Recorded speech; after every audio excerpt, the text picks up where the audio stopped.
Lectures on the governing principles of ancient China. The environment changes according to the mind. There is a famous saying in ancient China, one's appearance is the result of one's heart, and the environment is the product of one's mind. The saying points out the fact that the environment changes according to the mind. If we can have a peaceful mind and view all things in life optimistically, despite our suffering difficulties, we will not be deterred from proceeding.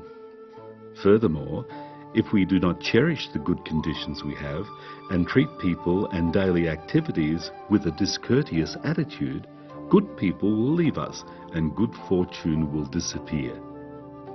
Professor Yu Liu of the Department of Philosophy and Ethics, Party School of Central Committee of the CPC, is going to bring to us her excellent interpretation of the governing principles of ancient China with a lecture titled The Environment Changes According to the Mind.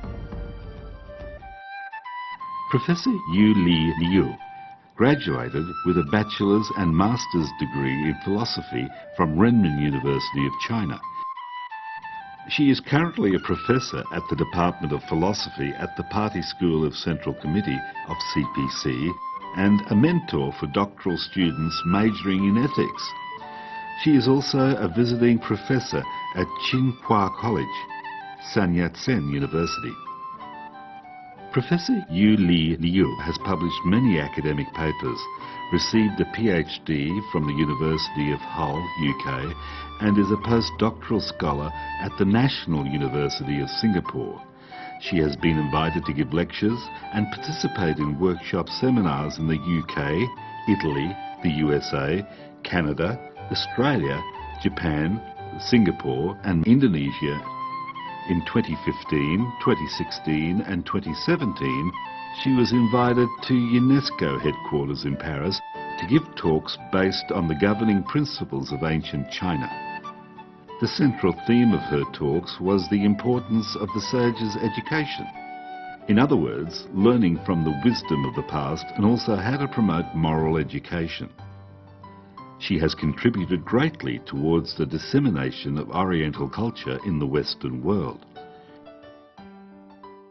This video was edited by the Governing Principles of Ancient China translation team of the Pure Land Learning College Association and is based on the lectures by Professor Yu Liu. Dear friends, greetings to you all. Today's topic is the environment changes according to the mind. Upon hearing this topic, people may doubt, is this true? First, let us have a look at several stories recorded in the Book of Latter Han, compiled in the Governing Principles of Ancient China. In the Han dynasty, there was a famous minister named Lu Gong. Before he became a minister, he was the head of Zhongmu County. He had achieved great governance by delivering moral education to the public rather than severe punishment. At that time, there was a resident called She Bo, who had a dispute with someone over some land. It was a very difficult case that had remained unresolved for years by the previous head of the county. After Lu Gong took office, he did not rush to make a judgment to end the dispute. Instead, he spent time with the two parties to patiently educate them on morality and then help them to reflect on themselves from a moral perspective. After that, the two parties realised that neither of them was wholly right. Feeling guilty about their wrong deeds, they not only withdrew their claims, each stopped farming to yield their land to the other. Why was Lu Gong able to resolve this difficult case that the previous county head had been unable to? Because Lu Gong's mind was different from others, so his approach was different, and thus the result was different. Next, let's have a look at another case involving Lu Gong. In the county where he served, there was a township head who borrowed an ox from a farmer and then refused to return it. The farmer went to see Lu Gong to get his ox returned. Lu Gong summoned the township head and asked him to return the ox. But the head still refused to return it, even after repeated requests. How did Lu Gong deal with this? He did not punish the man as allowed by the law. Instead, he reflected on his own behaviour. He sighed and said, "It is because I have failed to teach the public about morality." Then he decided to resign from his position. Many officials came and urged him not to resign and shed many tears trying to persuade him. As a result, the township head was moved by the scene and felt ashamed of himself. He returned the ox and went to Lu Gong to seek imprisonment for his wrongful action. However, Lu Gong forgave him and waived the punishment.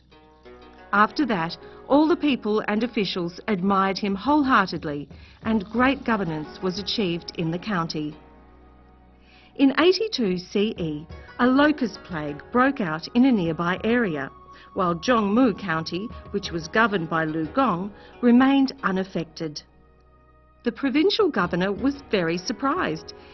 He doubted the news because the boundary between Zhongmu and other counties was merely lines drawn on a map.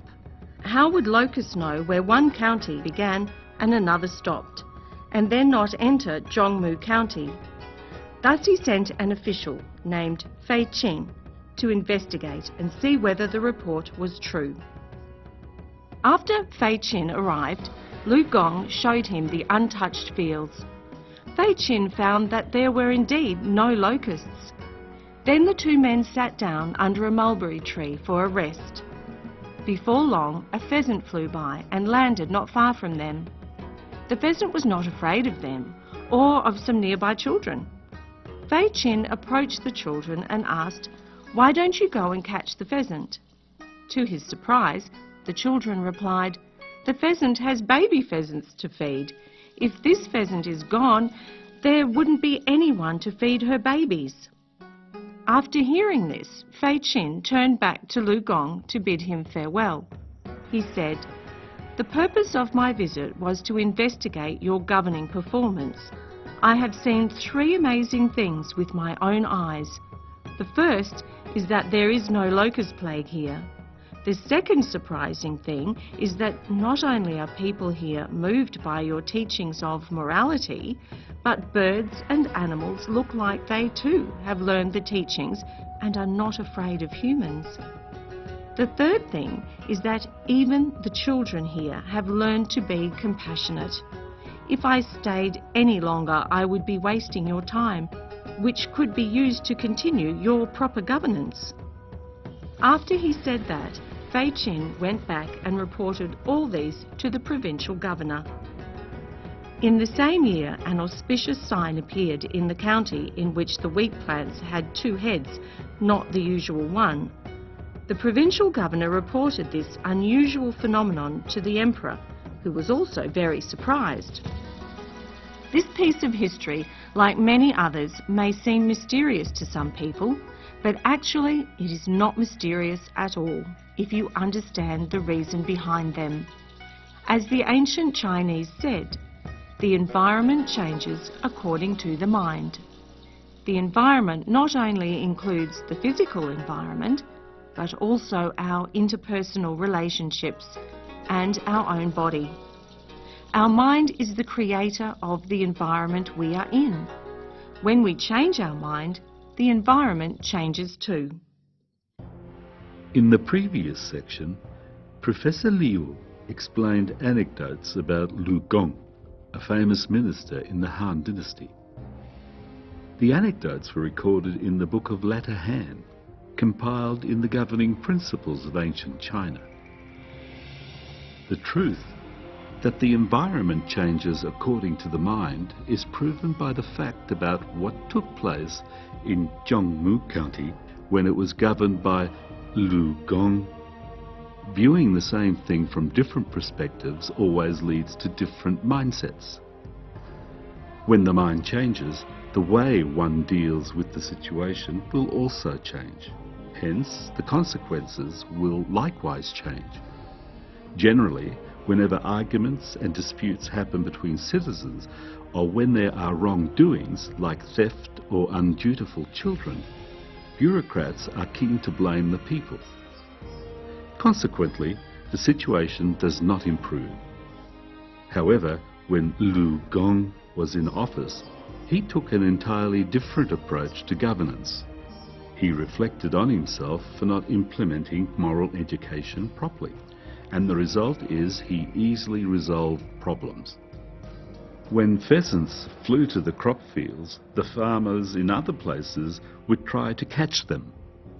However, in Zhongmu County, Lu Gong engaged in moral education and taught people to be compassionate to pheasants. So pheasants stayed in the county. When locusts came, the pheasants ate them all. As a result, there was no locust plague. It was Lu Gong's moral education that changed the people's mind, which in turn changed the country's environment. Isn't this great proof of the theory that the environment can be changed by the mind? Let us continue with the lectures on the governing principles of ancient China. The environment changes according to the mind. The environment changes according to the mind. This fact has been illustrated by Japanese Dr. Masaru Emoto's experiments with crystallized water. He documented his results in a book titled Messages from Water that was published in several languages in more than 80 countries. How did he conduct his experiments? He put the same amount of clear water in 2 containers. On one container, he put a label with the words, "I love you." On the other container, he put a label with the words, "I hate you." He then put the 2 containers in a freezer and waited for the water to crystallize. Then he put the frozen water crystals under a high-power microscope and took pictures. After thousands of experiments, he found that the pictures taken with positive words on the labels created water crystals in the shape of beautiful flowers. Conversely, frozen water crystals from the other containers showed blurry or even ugly pictures. There were great contrasts between the 2 batches of photos. These experiments demonstrate to us that water is not indifferent to human beings as we had thought, but can understand and respond to the language and the thoughts of human beings. That is, water changes according to the mind. As water can be changed by the mind, how about the objects containing water, like human body and our environment? They all change according to the mind. For example, if we are always full of criticism and complaints and blame toward others or of ourselves, then the negative mind will first harm our own health. Why? Because the closest water to our negative mind is in our body. Thus, the first things harmed will be definitely our health and our facial appearance. By fully understanding this theory, we can conclude what is responsible for our health and even our appearance. It is our mind. This echoes a Chinese saying, hatred, complaints, vexation, anger and worry are the 5 poisonous pills.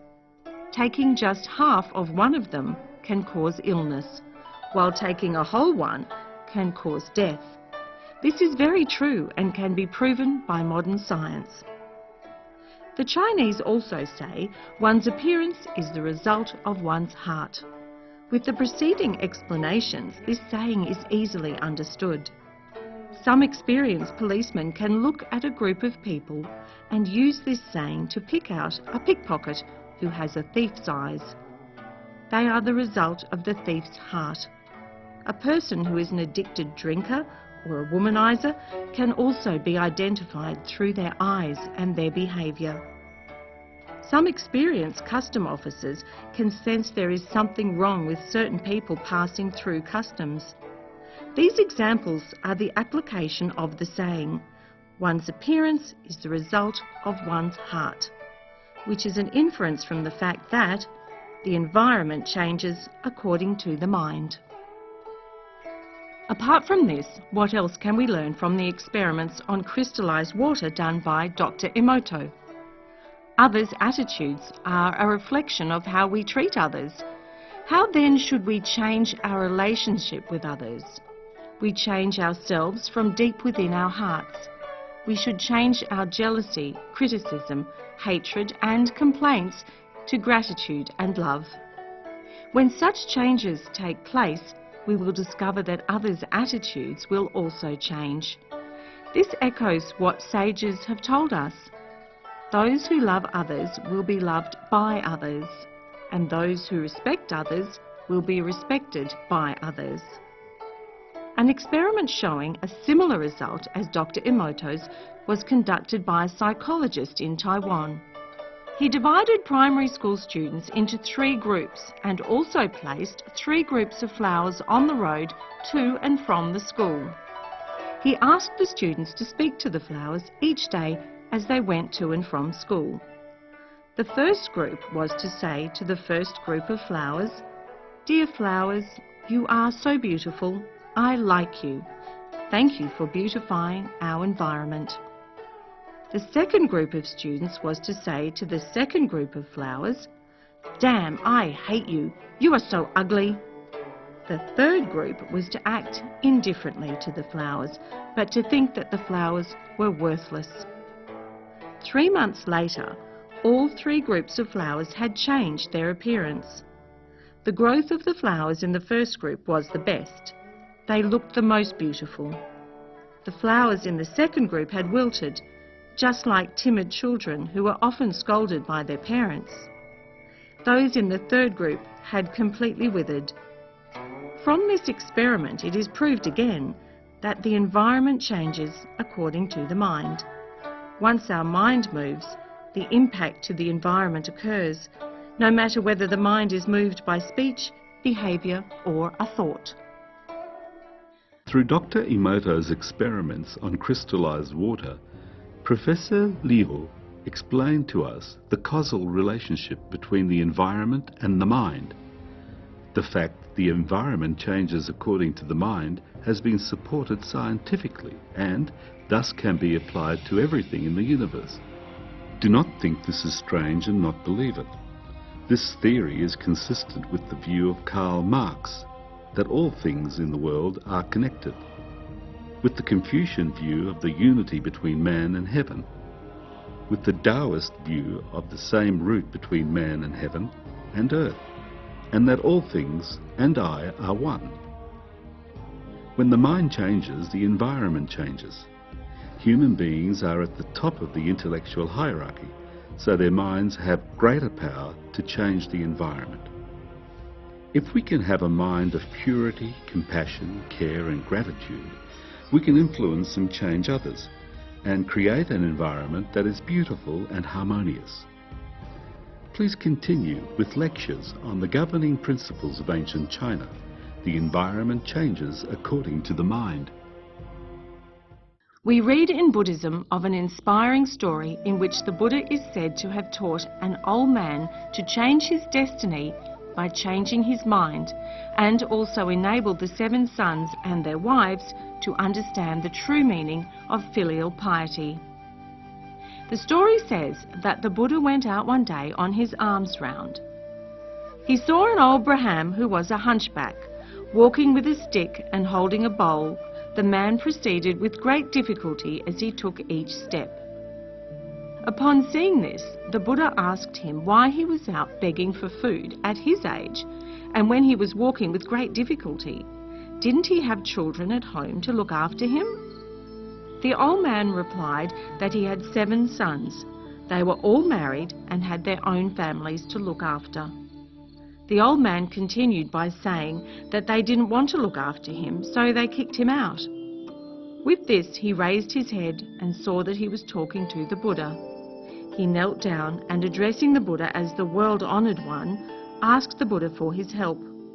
What could he do to touch the hearts of his children? The Buddha said with great compassion that true words must be heard with a genuine heart before they can be understood. The old man did not understand this, and so he did not reflect upon himself. He replied that it would be extremely hard to touch his children's hearts. Their thoughts were occupied by their wives and children, and they didn't have time to listen to words of wisdom. They were trying to educate others and finding the faults of others. The Buddha further explained if the old man used his genuine heart, he could still touch their hearts. The old man asked how.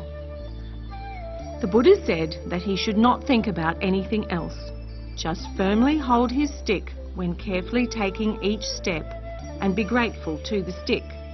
Why? Because it was his stick that helped him walk and accompanied him at night. This was the first reason. The second reason was that the stick kept him safe.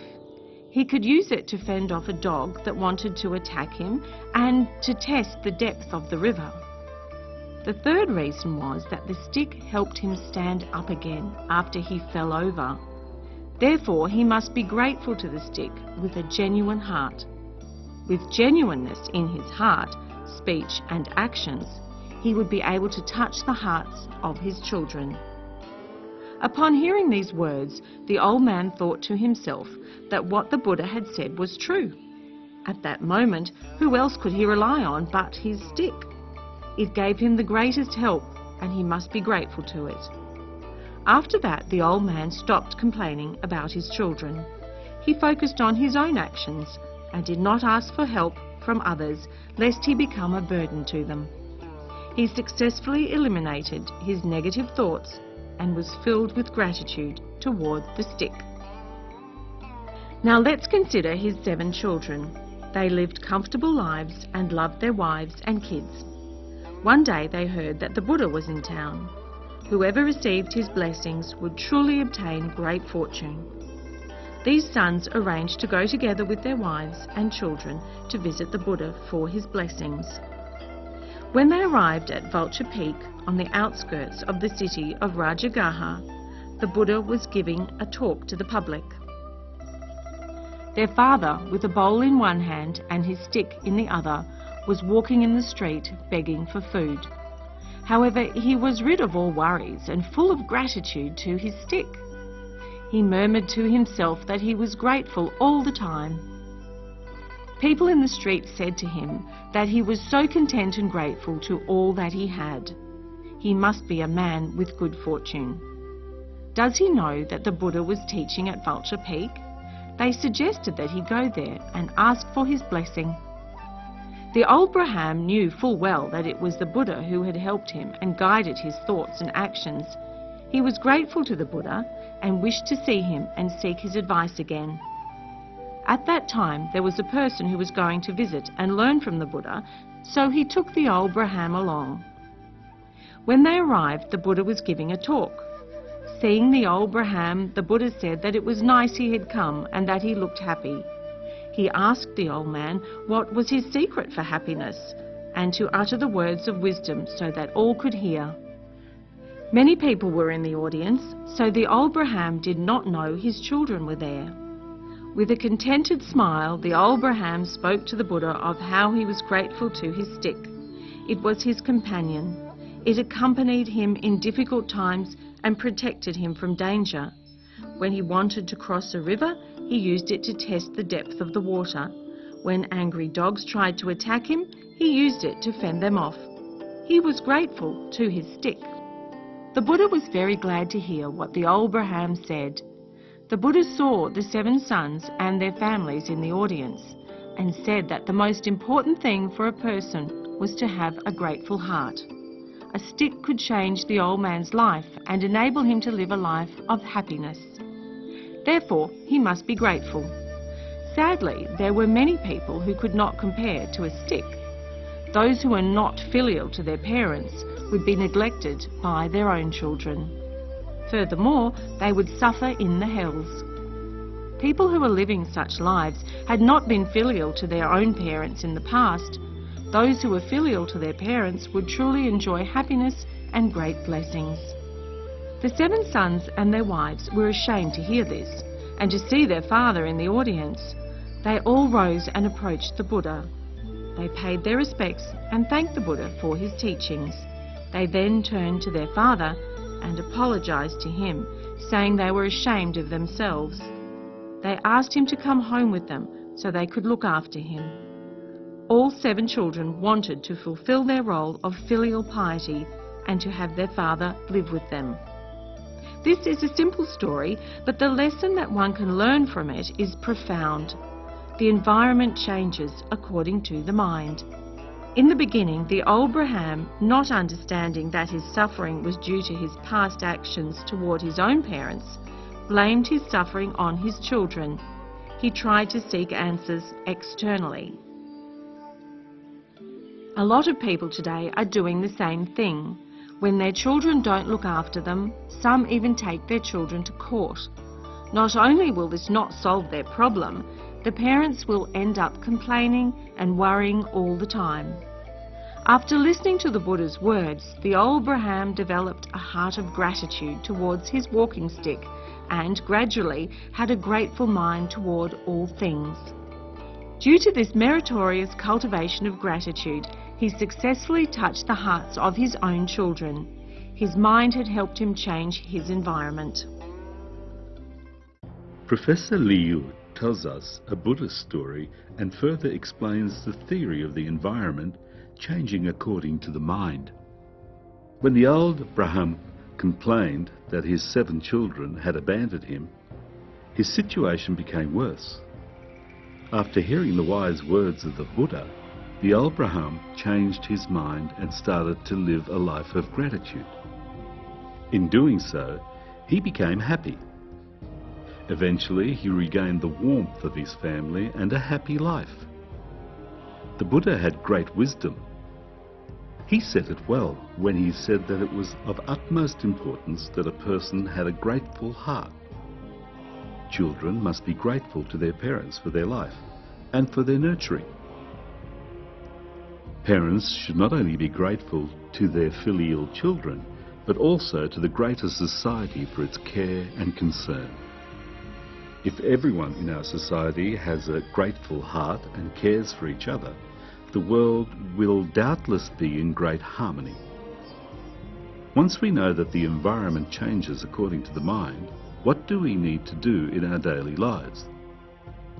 Let us continue with lectures on the governing principles of ancient China. The environment changes according to the mind. In our daily lives, how can we change our minds and then our environment? Observing things from a correct perspective can lead to a positive mind, which in turn causes a positive environment. If we practice this well, we can easily achieve good results. Here is another inspiring story. Long ago, there was a county-level scholar who, having failed the imperial examination twice, wanted to take it a 3rd time. Every day he was very nervous and tense. Before he departed for the imperial examination that was held in the capital, he had 3 odd dreams over 3 days. In the first dream, he saw his cabbage growing on the top of the wall. In the second dream, he saw himself standing in the rain with a raincoat and holding an umbrella. In the third dream, he saw a coffin hanging in the tree in front of his house. He thought these 3 dreams might predict his results in the upcoming examination. So he went to seek advice from his mother-in-law, who was well known for interpreting dreams. Unfortunately, his mother-in-law was out, but his sister-in-law was at home. Seeing the worried scholar, she asked what was wrong. He explained the situation regarding his 3 dreams and the upcoming examination. The sister-in-law smiled and said, "I have been listening to my mother's interpretations for many years and am also good at it." So she offered to interpret his dreams. The scholar related the first dream, to which the sister-in-law explained, "A cabbage should be planted in the ground so that its roots can grow deep into the earth. In your dream, the cabbage was growing on top of the wall, so how could it grow well? Hence, it does not look like you will achieve good results on your exam." Disappointed by this, the scholar told her his second dream. He hoped to receive some better news. However, the sister-in-law interpreted by saying, "When it rains, you'd only need a raincoat. That would be sufficient. Why were you also holding an umbrella?" You were doing something redundant, which implies that taking the examination again is a redundant deed. You were doing it in vain. The scholar became even more disappointed and worried. He told her his third dream, hoping for any form of encouragement. However, his sister-in-law said, "The coffin hanging on the tree suggests that you have nowhere to be buried after your death." Thoroughly disappointed, the scholar left for home and decided to give up on taking the examination. On the way, he met his mother-in-law, who asked what was wrong. He explained the whole situation. Upon hearing the whole story, his mother-in-law laughed and said, "Your sister-in-law might have learned a lot from me, but she still hasn't grasped the spirit of dream interpretation. Let me explain the 3 dreams." She started by saying, "When a cabbage is planted so high on top of the wall, doesn't that suggest you will be cultivated to a high level after the exam? You should go to the capital for the exam. In the second dream, you were wearing a raincoat and also holding an umbrella. Doesn't that suggest that you are well prepared and that your success has been doubly secured?" The scholar was now no longer disappointed. He then asked what the third dream meant. His mother-in-law said, "This dream is very auspicious. As you know, in the Chinese language, both coffin and official have the same pronunciation. When you dream of a coffin, it implies that you will become a government official.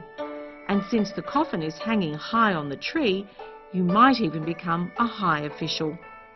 Upon hearing that, the county-level scholar was very happy and more confident. He abandoned his previous idea of giving up and went as planned to the capital city for the exam, where he achieved a very high degree. From this story, we can see how the different interpretations of one thing can change our mind and eventually cause different decisions and even destinies.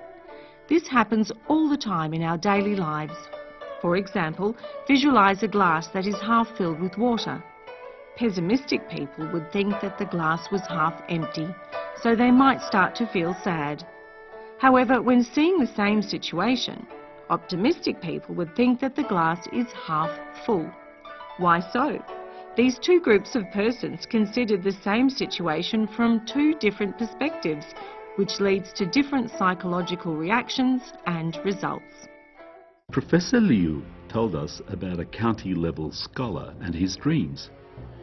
The dreams were interpreted differently, which led him to have different mindsets that in turn led to different decisions and futures. This is yet another example of the theory that the environment changes according to the mind. The key to handling situations is the perspective we take. When we are faced with difficulty or a setback and become sad, we should try and look at the situation from a different perspective. We should take a stance to change our mind to become more positive in viewing the difficulty or setback, and thus find a better solution. Now that we understand that the environment changes according to the mind, we should become more positive in our thinking. Let us not complain or be angry and criticise the external conditions, because the environment is the result of our mind, and we should be fully responsible for it.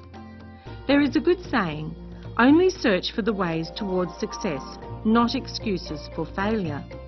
Let us try and change our minds to positive ones by changing our perspectives so that instead of being affected by the bad environment, we will become the creator of a good environment. This is the conclusion for today. Thank you.